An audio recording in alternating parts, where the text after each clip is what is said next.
So what do you guys think some of the challenges and or positives are to recruiting to a school the size and the intimacy of Queens? I love the class sizes. I think that's a really big sell for some of our student athletes. We also have a lot of science majors, so whether that's nursing, pre-med school, all that, they benefit from the small class sizes. Yeah, I don't know that, like, challenges, there's challenges everywhere, right? I mean, I'm like, if I can get them on campus, the size, the intimacy ends up being a positive thing.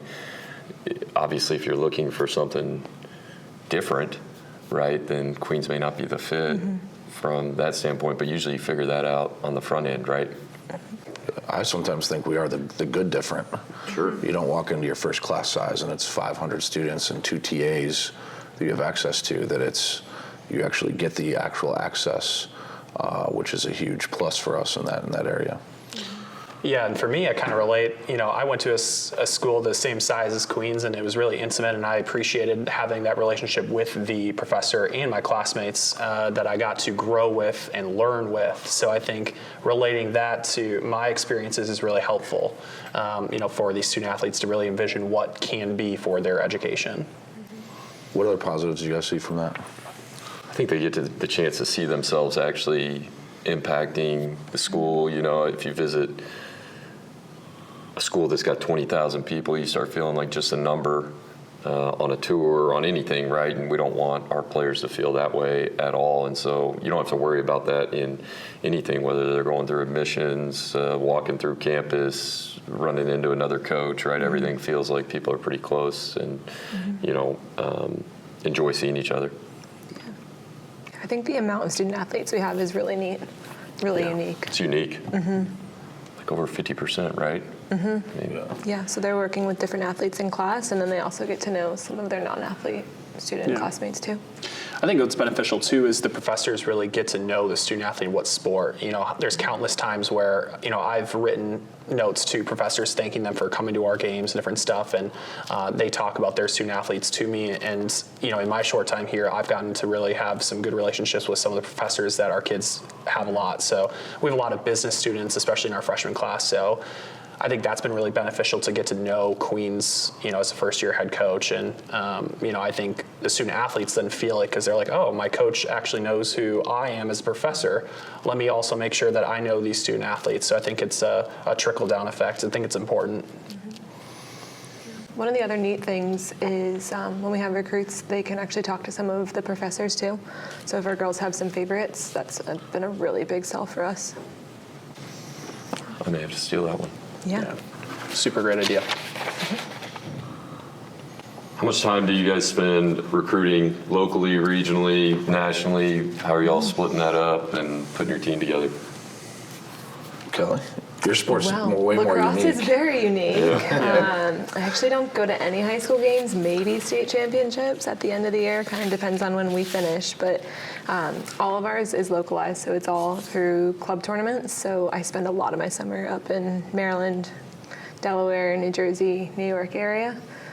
Same, so June, July, and then November, it's all up there. Why is it mainly club versus the high school season?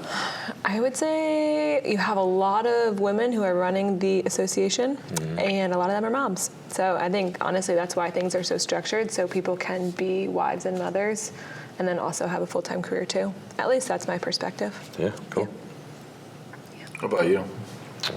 As we tried to, I mean, I think it's, for recruiting, it's like who you know. And the hard thing when you know, I traveled east. I worked in Oklahoma for a long time and then Tennessee for 1 year. And so getting to know people was probably the biggest thing, because Charlotte there's plenty of talent around here where you don't really have to travel outside of the region. And I think that people are drawn to being closer to things that are comfortable for them. We do have the, you know, Boise, Idaho, and the Hawaii. We've got a few of those, but those are connections that my assistants have, right? James is from the West Coast, so if he's got a connection, that's how we want to recruit. We want to see you play, or we need to know who you're playing for to recruit you. So I would say we're still going to be mainly local as we put roots down more and more here. Yeah. Do you use a lot of film for recruiting? Some for sure. I mean, it's just Yeah. available, right? So it's hard to say no with how things have changed so much with social media, right? Like, Yeah. I mean, you could get on and look at a kid's profile and gather pretty significant information pretty quick to know, like, is this somebody I want to Yeah. consider looking at? You guys the same way with Yeah. film? You can scratch people off the Yeah, list yeah. pretty quick, For but sure. it's good to get people on the list too. Yeah. Yeah.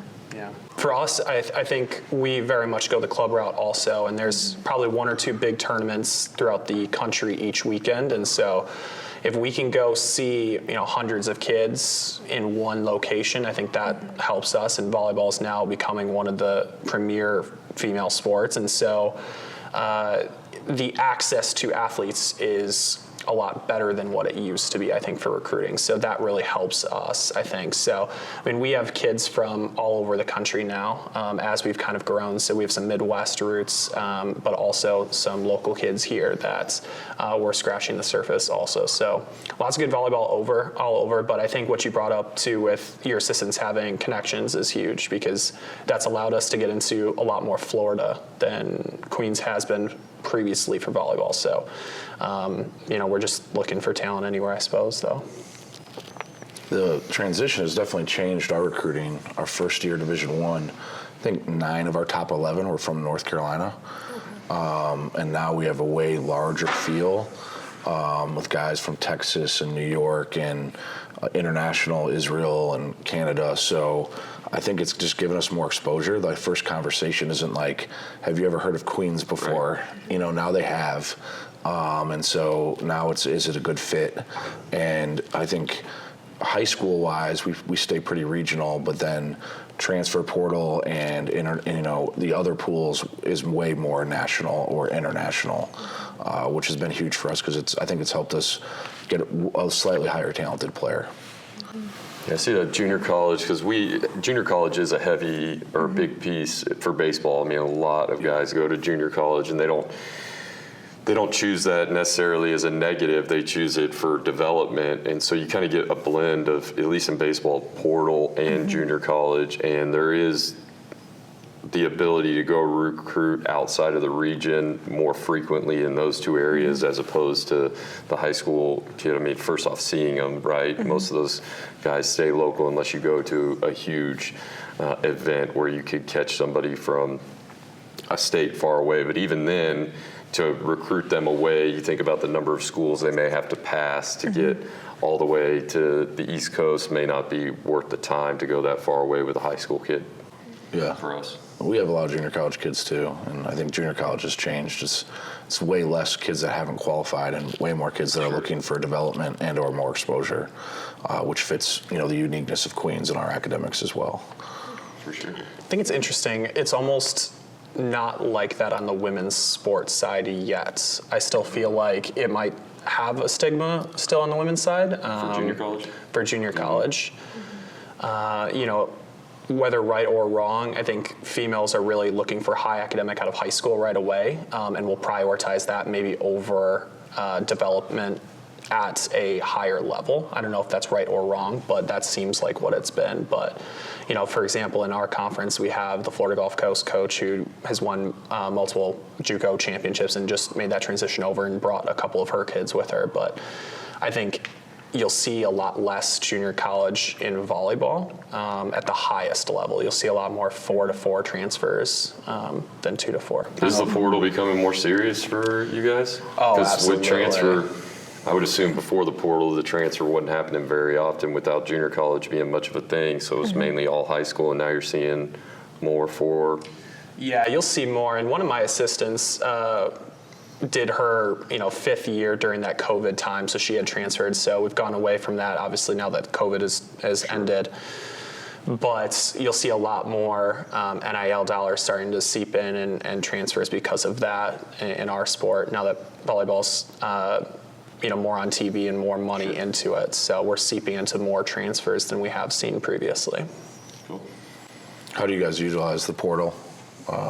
What's your guys' philosophies on that? And as far as like how many do you want and like roster construction and development and all that? I think for us, I think I brought in a big class for this coming year, and so it's going to be more some plug and play kind of things rather than filling out a full roster with transfers. I think the advantage of doing that is, hey, I know these freshmen might take an extra year. This is kind of the projection of who I see them becoming based on my experiences previously. And hey, I need kind of a 1-year transfer, a 2-year transfer, so maybe that would be a junior college kind of kid. But if you can try and figure out exactly kind of projection of where you see kids developing based on how long you've been recruiting them, who their club coaches were, can I train at a high level to get them there within 3 months, 6 months, 9 months, a year, all of that, I think that allows you to figure out what kind of transfers you actually need to help you win a championship now. Because I think that's all of our goals, is to win a championship. And so having that 3-year plan, 5-year plan of recruiting of how I'm going to get there, these are the kids that I see that happening. Obviously with the portal, people can leave, injuries happen, but I think the best recruiters have that plan and can understand how they're going to get there with a championship mindset. I think the portal is an interesting place. There's a reason why people leave, and there's a reason they go in there. I think there's a false narrative of like the grass is greener on the other side, and if I go in, I'm going to get picked up. At least in women's lacrosse, there's only so many homes. So as we go in, like, what do we not have that we need? And they, like, first and foremost, they have to be a good culture and personality fit. If we're going to bring somebody into the program. But I love to develop, so I like to use the portal to like help, but we can't count on it, especially with some of these big Power 4 programs in women's lacrosse. We just can't compete with them. Yeah, all of our portal, it's pretty rare for us to snag somebody out of the portal that I did not know. That doesn't mean we may not go after them, but for us, it's like just not being afraid to get told no and recruit as hard as you can early, and then you see somebody move on that you felt like was going to be a great fit, and it didn't work out wherever they went. And then there's still the same thought in recruiting. The connection matters a lot. Somebody calls you about a kid in the portal that you trust or you have a relationship with or you've gotten players from them before, and then for baseball, junior college, a junior college coach calls you, hey, so-and-so's that went to this school, they didn't choose you, but hey, he's about to get in the portal. It's like, that's a great connection to have to try and snag somebody. So, about you? Yeah, I mean, I think there's a blend of it. I think we've always had a blend of guys that transferred in, but then guys that only know the Queens way. Right. And you have to have this foundation of people who understand your culture, your standards, and what your core philosophies are. And that's probably the most important thing. And then as the guys transfer in, it's not just the coaches, it's the players holding them accountable. And so there has to be that foundation. And I've thought because the portal's become in our sport so over-recruited that there's more talented players left in the high school pool. And that's how we've been able to get a couple kids that are nationally ranked the last few years, because they're not getting as much recruitment. So for us, it's always trying to find a lens of not just who's the best today, but who's gonna be an all-league type player and a potential pro. And finding a blend of that. Well, these young guys are really talented. We're going to take them and develop them and sprinkle in the portal guys with them. Makes sense. So this question is a lot for me too. What advice would you have for a new head coach recruiting at Queens for the first time? I think I'll take that one to start. Because a couple of you guys on here, I was a part of your process in coming here. And so my advice to the new coach would be the same advice: swing big. Queens is a very attractive place, and parents, when they get here, love it here. They love the intimacy, they love the personalized experience, and it's not for everyone, but you can get players way above your level. And I think some people sell themselves short on who they can get, and we've always had players that I thought were kind of above our level when we were Division II and now Division I. And I think a new coach, they've just got to learn, there's really good players that want to be here. Yeah, I agree with that. Across the board, doesn't really, just in general, I coached to the D2 level, and obviously Queens was Division II beforehand, and so I think that's what if you're trying to do it at a high level, you're always trying to go above what you got. And my thing is the same thing. Somebody gets here, doesn't matter. And we've got a couple kids from Oklahoma that when they came out here to visit, I mean, there's just, it's awesome, right? You're so close to Uptown. You got access to anything you want. You got a great degree. It's safe. It's pretty, right? All of those things they sell themselves. So, yeah, I agree with you. Just, identify the best player you can. And if you can get them, that would be my advice. If you can get them on campus, you got a great shot to get them. So don't be worried about getting told no on the front end. Well, if they tell you no on the front end, then they saved you time. But if you get them here, you got a really good shot to seal the deal. Because to your point, parents aren't just looking at, what the record's going to be or, what league you're in. They want to know the graduation rate and the job placement and the things that Queens has had in place for a lot longer than I've been here or you've been here, where they've been really, really high academics. So we just, I'd still consider myself a new head coach here, and we've just tried to lean into that as we build our culture, right? I'm not sure players could echo as a new head coach, all right, what is the culture? We're trying to define that for guys, but the Queens culture is pretty embedded. So I would encourage somebody to lean into that. If you want to get high-level players as quick as you can, then there's a culture right outside the door when you walk across campus that is already really, really good.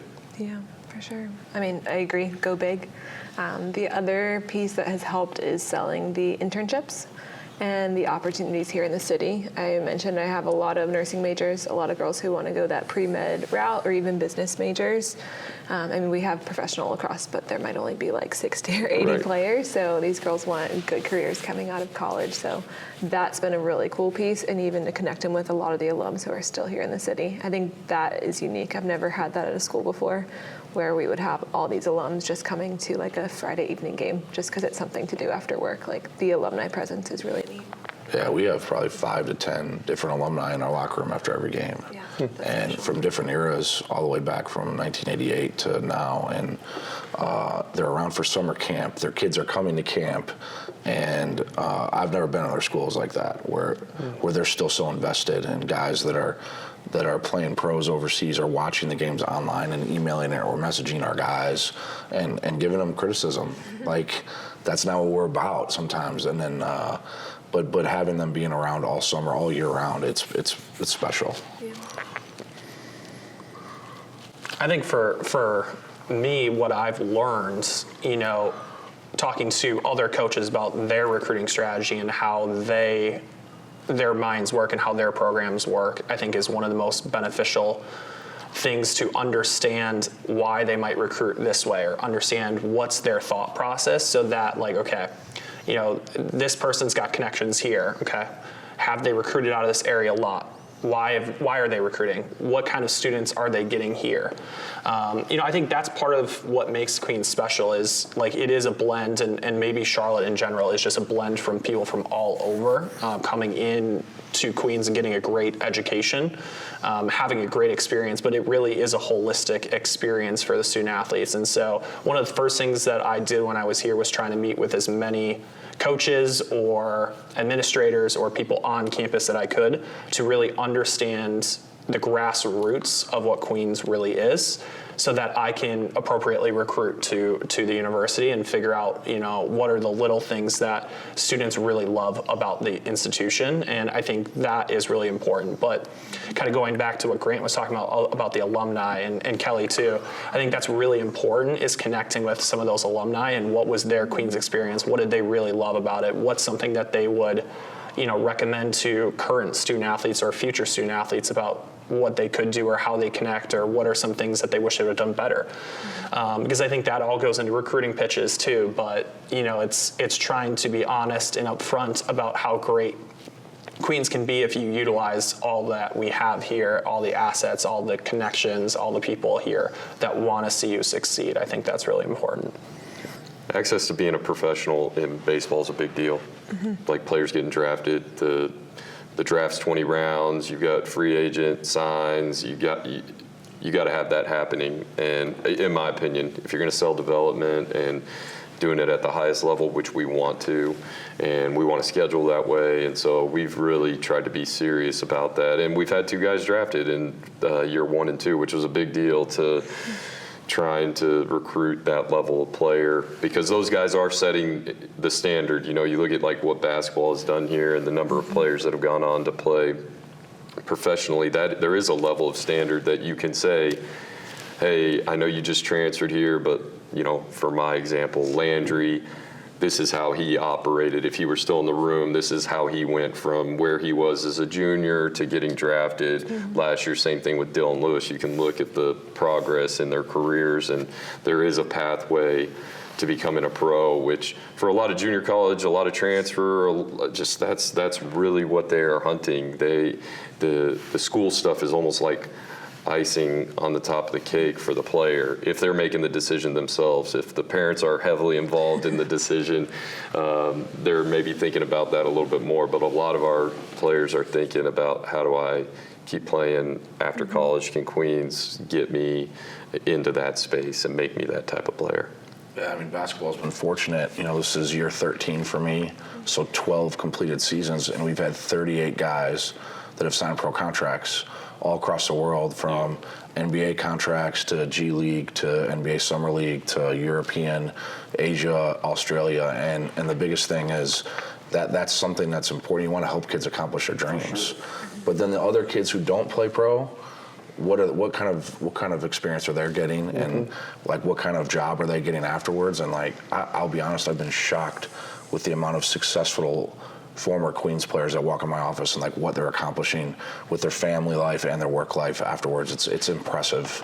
And I've never been in another school that has that kind of track record of their next step being that successful, whether it's pro or professional, like, you know, in the work world. Yeah, it's what you want. Yeah. Best of both worlds, right? I mean, 100%. That's why I think you get them on campus, and, you know, your culture, your excitement, you're dreaming, you're aiming big, you're trying to get the best possible player and person you can, and you're going for it, and then you know, hey, they're going to get a great experience, and if they don't become a pro in their sport, well, shoot, you got a great degree, you got access to just about anything you want professionally right up the street, right? And so it's not hard to wrap your mind around how you can be really, really successful in Charlotte. You up next, Jake? I can be. What do you guys look for? Like, if there were 1 or 2, 3 things that you like, priority list recruiting, you know, you look at the video and you say, hey, that looks good, then what, right? What's after that? What are you guys hunting to fit your culture?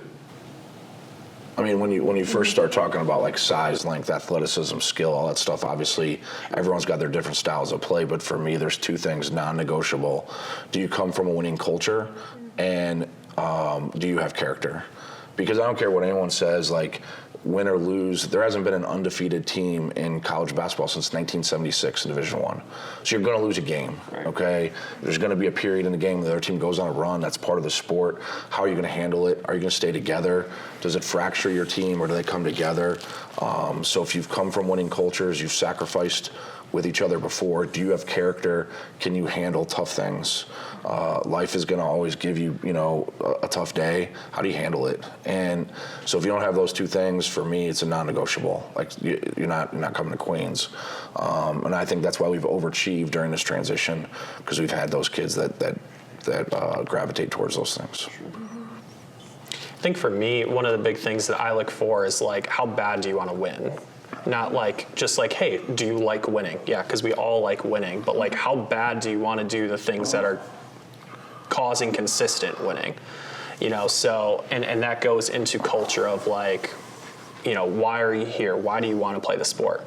Do you want to do all the hard work, all the little things to help you win? So trying to get at the root cause of why they want to be a student athlete at Queens is one of the big things that I try and figure out right away. Because are you doing it just because your parents want you to get a free education, or are you here because you love the sport, you love to grind, you love to do the little things?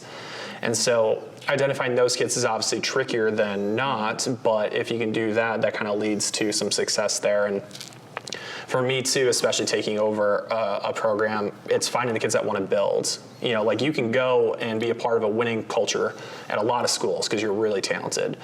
Do you want to be one of the first and be remembered, or do you just want to be on the long list of people that have done it for a long time?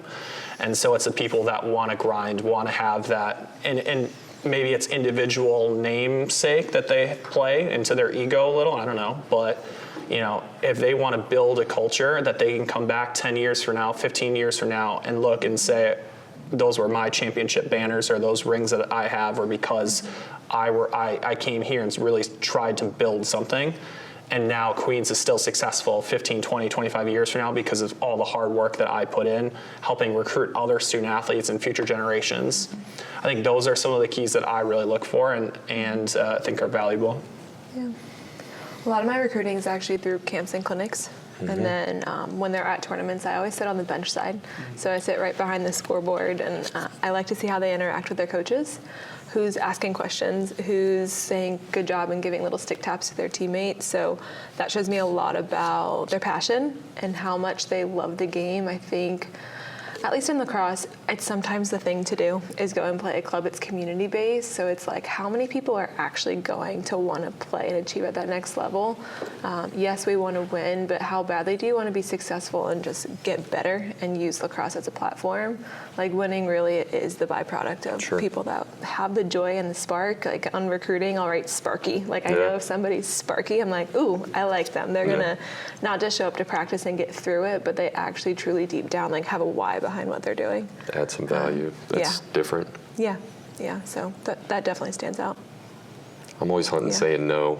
That's kind of like my go-to, and maybe that doesn't make sense, but I want to like filter it down to let's figure out reasons to say no and maybe ask those questions. Everything filters through James first. He's our recruiting coordinator, and so he's supposed to ask all those tough questions.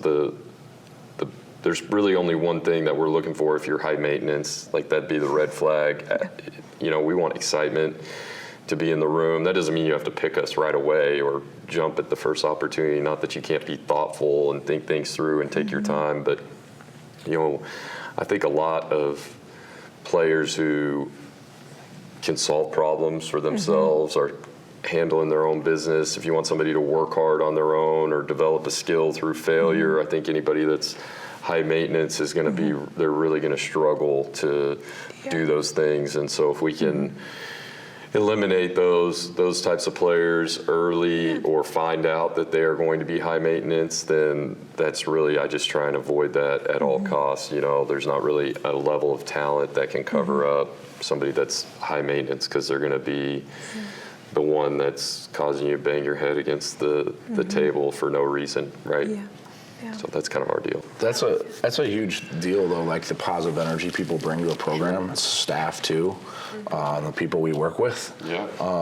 But like part of the reason why I think we're able to identify that is I think a lot of people hunt with buckshot, okay? So like they spray out offers and they recruit a lot of kids, and we are the exact opposite. We recruit one kid at a time, and I never offer a scholarship to a kid and then offer the same scholarship to another kid, and it's a timing thing. Whoever takes it first, like, we're going after that one, and we prioritize that, but we find out everything. Yeah. We're at high school games, we're at their practices, we go to everything we can about them. If they play another sport, we go watch them play that sport, and it really, for us, it's about finding everything we can about that kid. And then there's times where we find out too much and got to be like, hey, look, we're going to go in another direction. But I always have that conversation in person. I will drive to them and let them know I'm out. Yeah. I just think if you're gonna say you're about character, you got to be about it all the way. And those are hard conversations to have. But I always tell kids when we offer them, we only offer them in person, in the office with their families, and that for me, that there's not a lot of Queens offers out there. Like, this is special to us, and it's not just about how good a player you are, it's also about the character that we found out you have. Sure. So that's been unique for us. And so we always say we don't hunt with buckshot, we're snipers, one at a time, and we really do our research. I think the timeline in sports is interesting. Like, I sit here and I'm listening, and I love like the way you're talking about that, right? It's like, gosh, yeah, calculated. That's really, I think, a safer space for me to operate into, is one at a time, really identify the player that I want, they want us, it's mutual, right? And then, you hit the summer for us, right? And the year ends. I mean, shoot, our last game is going to be at the end of May, right? And so you got like a 2-month window where the portal's going to open. Everybody's going to transfer. There's going to be thousands of kids available, and then it does become we almost operate in like seasons of recruiting where it's like a high school kid in the summer going into their senior year where those will early sign high school kids, and then you're pretty much done, and then it goes to junior college a little bit in the spring and maybe into the summer, and then the portal opens, and it's kind of the combo of those two. Maybe a high school kid will hit late that is unique, but most of the time the high school recruiting is probably, for the most part, done. Not that we won't take a great player that has development happen in their senior year, but it does feel like the summer hits and it can become kind of like a race to fill the needs that you have, and maybe you're making decisions quicker. I feel that way. But that's the challenge thing about this. When we all got our first head coaching job, that first couple weeks where your phone is nuts. Yeah. Everyone's calling you. Everyone's congratulating you. You're trying to hire staff. You're trying to recruit a roster. Like you gotta open all these roster spots, and you feel like you're drinking from a fire hose, right? Yeah, that's what I was gonna all say. these decisions that you have to make so fast. And my challenge is when the portal does open and you feel like it's getting there again. Happens every year for us. I tell our whole staff, day off, I don't want to hear from any of you, and then I want you guys to come back with the one player you want, because we are going way too fast. Yeah. Slow it back down, again, and then how do we get back to what makes us successful, the amount of information we get at the personalization of it. And so I try to take those periods that go fast and still slow them down. For sure. Makes sense. And for us, it's been hugely important, because one mistake for us can ruin our whole locker room. Of course, Like, it's crazy how fast a locker room can turn. One locker room lawyer in there, that's always got a different perspective. That's different than yours, can ruin your whole team. So for us, it's really important that we stay slow.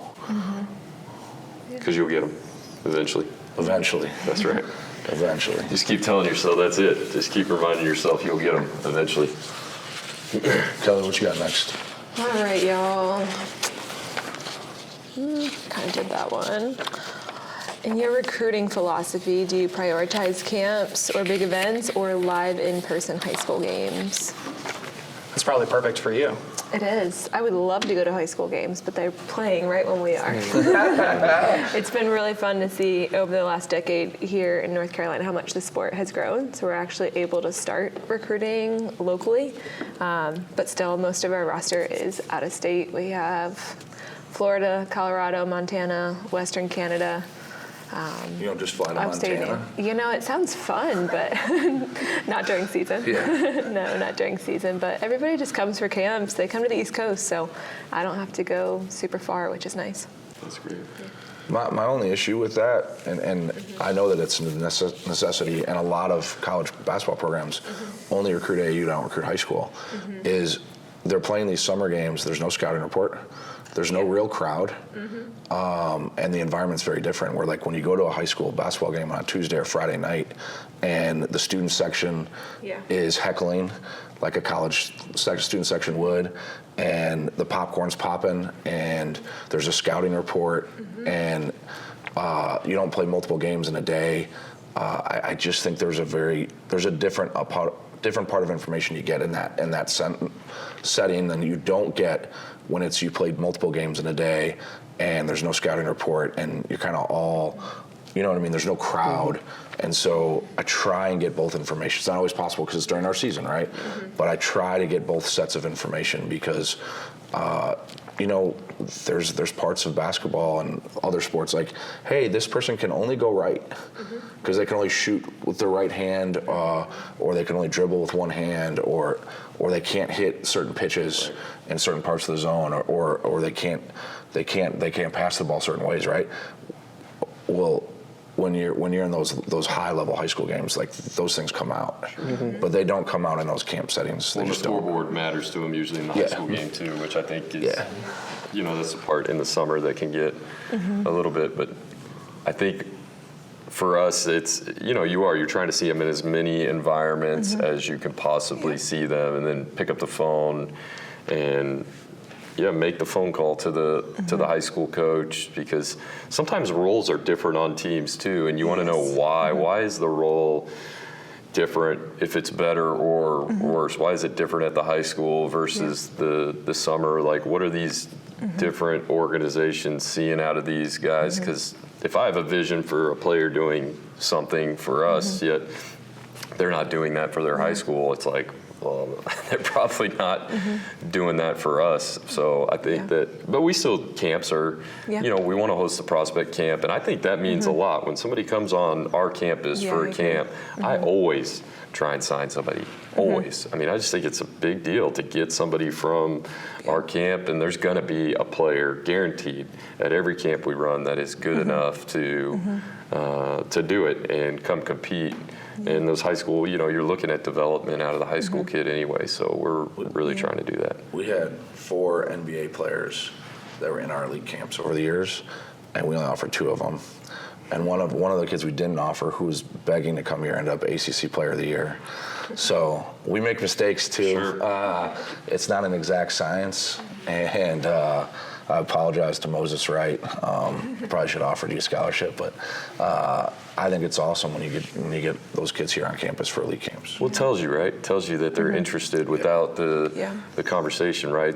You got to assume they've done research to come to your camp. They've thought through tuition and living in Charlotte, and those things interest them enough to spend money. And we try and make our camps affordable, because that's important to us. It's not a money grab. It really is. We're trying, the whole staff is going to be there. We're going to do work on the front end to know what type of players come in. We're going to have players highlighted that we've been recruiting or that we know have certain skill set that we really like, so that we can hone in on them. So I think camp is as close to an intimate setting as you can get, right? Because you can really coach them there too. You can really get in the weeds and ask them, at least, you know, baseball, it can be like a certain, if it's a pitcher, hey, can you do this, and can you make this adjustment? And then you get to see how quickly can somebody adjust. Do they have feel, or is that not a thing? And that's important for development. I think that part is really key, and that I really appreciate is when I go and watch someone play, and going back to like Grant's point, like, oh wow, they really struggle going to their left or their right. But then I wonder, I'm like, okay, well, is that because their coach wants them to do this only? You know, have they ever been taught how to do this? And so that camp aspect is so important, because now you can understand some of how they learn and how fast they pick stuff up. We all teach different stuff, and your way might be great, and someone else's way might also be great, and that's okay. But I think it's really important then to understand what you're going to get out of your student athlete, or you know, if you haven't signed them yet, about what you could be teaching them. And so I think that's beneficial for them to understand of how do I communicate, how do you receive communication, all that different stuff to see if it's a good fit. But I think we can really understand how this athlete is going to then get better potentially. You know, it's always a gamble, and it's always, you never know on both ends of the spectrum, but I think camps are so important to really get the idea of, okay, this person's going to excel at this part of it. This is where I know I'm going to have to teach them more, and really break down all the way down to the bottom of how do I build up their IQ, or how do I understand, or how do I get them to understand that we want it done this way because of X, Y, and Z. So, you know, because a lot of the time we're recruiting student athletes that they're best on their team, right? And so sometimes it's like, I haven't ever had to do this because I've just always been naturally gifted at this. But how do I now get better, because now I'm playing against Johnny, who's the best at this and this and this, and now I have to be even better, right? So I think what you said was perfect. I think it's so important for us to understand how these student athletes are going to develop in the future. But when you're making me think about excitement, like recruiting is just about getting excited. At least for I want to be excited. I want to be pumped that I'm going to coach you, and then I want you to be pumped that you're coming here, and I want those two things to come together. And to your point, when you move too fast, sometimes you lose that, and you lose the, you know, and that's what I think the portal has created, right? Is that people are ending up in situations where they don't understand what they're walking into, or they're not getting out of it what they want. And so I guess that would be, even when we're moving fast, I always try and remind myself that The player needs the whole picture. We want to be super transparent as to what it's going to look like, because we're going to have to work together, and that is not always going to be picture perfect, right? I mean, mistakes are going to get made. We're going to want to coach you hard. We're going to want you to develop, and that doesn't mean that you're the best, right? It means that you're coming into a space, especially if you're a high school kid, where now you're hanging out with the 23-year-old who has been doing this for 5 years, and you're just trying to figure it out. So how do you put those two players together and get the most out of them? Well, if the freshman's excited, right, about being here, and they feel like you're going to coach them, and you've been truthful, and then you act the same way in practice, and you're growing their game, then they can usually handle the struggle that's coming, right? Well, think about what you just said, though, being truthful. And I say this, when I was playing and I was being recruited and I signed somewhere and ended up on campus, my coach literally looked at me the first week. He's like, I got you now. Now you get to know the truth. Well, that means we started off on a lie. Right, we're no good. Right? This is not going to be a good situation. Yeah, but you could do that back then because the transfer rules were different and kids had to stay, and there was way more ramifications if you tried to leave. Yep. Well, now, if you don't start off with the truth, if you don't start off transparent and honest, and we don't start off the relationship with being there, on the same page, it never works. For sure. And so I actually appreciate that about the portal. Like, now the guys who don't tell the truth in recruiting, they get exposed. For sure. And our program has always been based on being forward and transparent, and so it's helped us quite a bit. Yeah, I think camps are really important, not just for us, but for the campers. See if they like our coaching style. For sure. If they want to be yelled at, cursed at, this is not the place for you. I mean, you're going to be pushed and challenged, but I think that is equally as important for us getting to work with them. Our first camp experience is the first 40 minutes is defense and running, and some kids run out the door and don't come back, which is awesome. But it's truthful and honest. I tell them, like, we're going to give you the exact, almost blueprint of what a 2-hour practice looks like. So you're going to get, and then our players are going to coach you quite a bit. Yeah, so if you walk out the door and you're not excited about practicing like that, then this isn't. Yeah, exactly. And that's literally good for everybody, because you don't want them here thinking this is going to be hashtag great, right? Great. Yeah, I'm with you. But the worst thing that can happen is a player looks at you and says, it's different than what I expected it to be, and that would be my fault. That would be my coach's fault and how we recruited, and we don't want that for a second. I think that it's, again, back to the very beginning, getting them on campus so that the relationship piece happens in a really natural way, that it's not a sales pitch, right? That it's more intimate than that. All right, I'm going to go off script. Last question. Off script. Tell me about your biggest miss. Come on. Biggest miss. Is this recording? It is. That's the best part about it. I guess for me, being a first-time head coach, I haven't had the opportunity to miss too much. You're going to miss. Which I will miss. But I can think of many stories as a recruiting coordinator, as assistant, where I've missed, and people have been players of the year in their conference. And there's one kid who's in our conference right now who finished in the top 5, and she really wanted to go to the previous school I was at, and I didn't think she was good enough, and clearly she is very good. So, but yeah, I think what Grant said, I think you're right. You're going to miss. It happens, but you got to trust your gut and what you're looking for, because if you trust your gut and go with it more times than not, hopefully you're right if you're successful. So if not, if you're not winning games, then maybe don't trust your gut. I don't know. Yeah, I think mine was probably wanting it more than them. I could see so much potential, but I think for this person to get over the hump of, I guess having to sacrifice and just really work hard for a couple of days. It's not the same as working hard for a semester. So anyway, she ended up stopped playing the sport. So, but just I think wanting it more than them, that one's tough when you can see so much potential out of them. I could name the player's name. I don't know if that's appropriate on this. Probably not. No, I don't. Yeah, I mean, it was a right-handed arm. He ended up, somebody asked me, is he good enough? And that was when I was at D2, and I was like, I don't think he's good enough for you to recruit him. That was a mid-major head coach, and then he ended up going to Nebraska and being really successful in Nebraska. Then he went to Arkansas, and he was really successful at Arkansas, and then he got drafted and is a big leaguer, and so that was... Sometimes all you need is somebody to say no. Well, I didn't say no to him. I just told the head coach, Yeah. don't recruit him, and that was, it's like, whoops, my bad. Yeah, very young in my career, I tried to convince my head coach to recruit a kid, and he's like, well, how tall is he? I was like, he's 6'8". He's like, well, is he a center? And I'm like, yeah. He's like, we probably need taller than that. He's like, how's his body? I was like, he's skinny. He's like, okay, well, does he shoot it? No. He's like, Grant, we just got to get better players than that. And he ended up being first-team All-American. He's NBA on the Olympic team. But I always say this was my fault. I couldn't communicate with conviction how good he was. What translated? Right. Like, I was like, he plays so dang hard. You weren't excited enough about I wasn't. And and when you're young in your career, and you can always do this as a head coach to your young assistants, okay, would you stake your career on him? And that's a terrible thing to say, because then they question everything, right? Instead of saying like, well, what makes you believe in this kid? And I didn't do it right. We didn't get the kid. He ended up going to school as small as like the same size as us, and his career took off. And obviously he made the right choice. I didn't.